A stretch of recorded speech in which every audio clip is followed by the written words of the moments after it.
Hello, my name is Joseph Fischer, and welcome to my presentation on Vygotsky's social interaction theory. Often called the Mozart of psychology, Vygotsky applied his genius early in life to many different areas. Like Mozart, he died at the age of 37 after a battle with tuberculosis. He began his career as an educator and a psychologist at the time of the 1917 Russian Revolution. In 1924, he set out to create a new way to understand and solve the social and educational problems of his time. He quotes, "In play, a child is always above his average age, above his daily behavior, and it is as though he were a head taller than himself."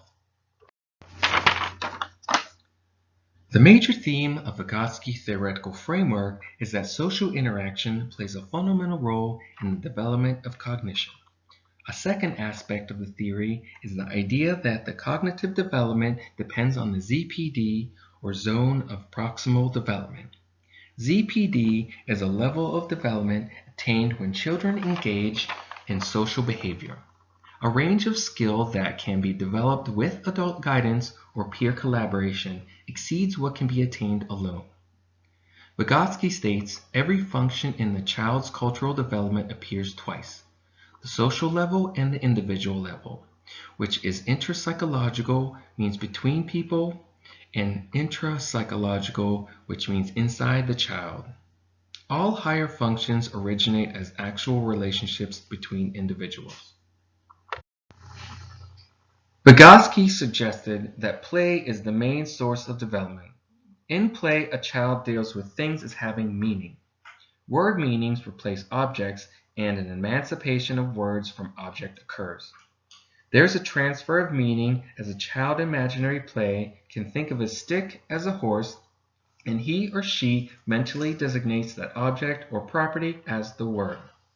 Vygotsky believes the zone of proximal development was created through play, which was when children could operate at their highest cognitive level.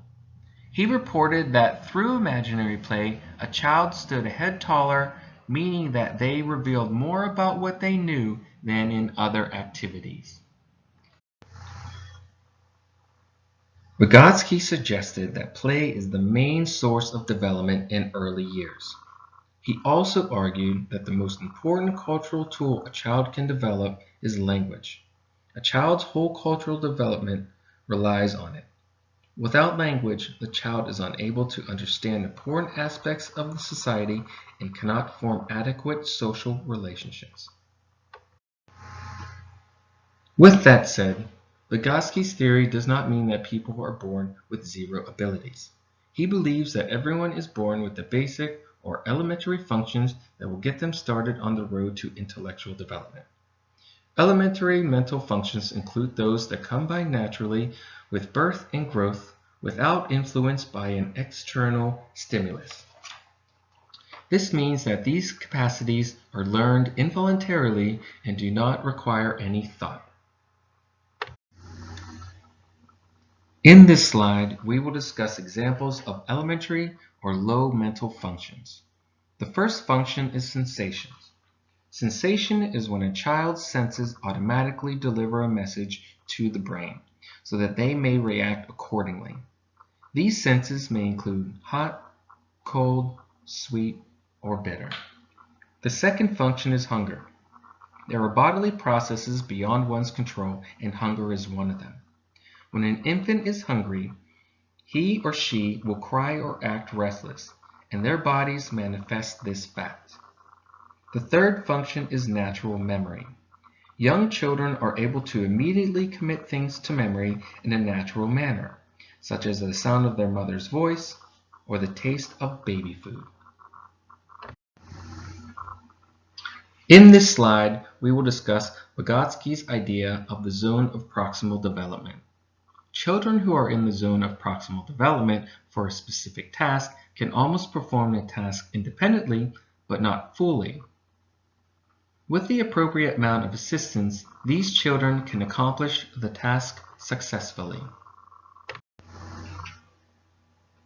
The zone of proximity can be explained using a circle divided into 3 rings.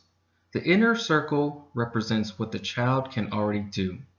The third outermost circle represents what he or she still does not know, and the middle circle represents what he or she can do independently, but with help can be successful. Please pause the video and answer the following questions, and thank you for watching and participating in my presentation.